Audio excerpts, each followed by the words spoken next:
विज्ञापित अंचल परिषद घोषणा दाबी नहीं जयपाटना रे बंद डाकरा।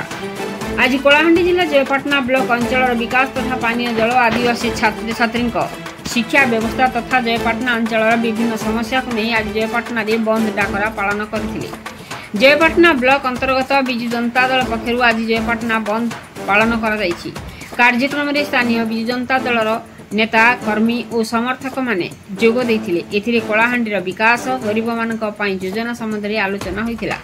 जयपाटना बिजु जनता दल नेता माने एही कार्यक्रम में दलित नीति दलर नीति योजना और समाजर सर्वांगीन उन्नति विषय कथा हेबा सह आगामी दिन में सबुको एकताबद्ध हेबार आह्वान करथिले। गाँ गुड़िकर आसीथिबा लोक माने भी बड़ संख्यार जोग दे कार्यक्रम को सफल करथिले। मुख्य वार्ता बिजु जनता दलर आदर्श और साधारण लोकों मध्य सचेतनता वृद्धि रे सहायक होइछि। कलाहांडी परमानंद ठाकुर रिपोर्ट मसिया न्यूज। आपण मसिया न्यूज यूट्यूब चैनल को सब्सक्राइब कलेनि कि जदि करिनाहंती एबे करिनियंतु।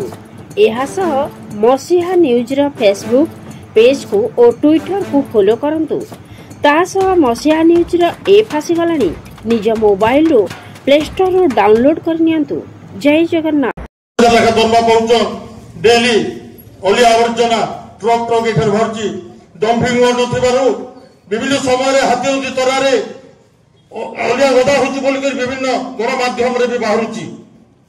अफसोसर कथा आज ओडिशा सरकार जो एनएससी 12टा डिक्लेयर कले ये 12टा भितर सर्वप्रथम जयपाटना हबार कथा।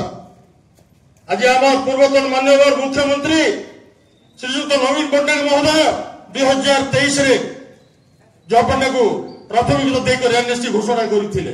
तत्संगे संगे 56 एनएससी घोषणा करथिले। आज सरकार परिवर्तन हला जयपाटना को एनएससी घोषणा करा हलानी। आज जयपाटना रे जो भाई माने एटार उपस्थित अछन जयपाटना रे जदि विभिन्न पड़ारे विभिन्न गली गंदी जीवे जो भलिया ड्रेनेज रो 4-5टा जगह रे ड्रेनेज जे भलिया पुरी जाई ओलिया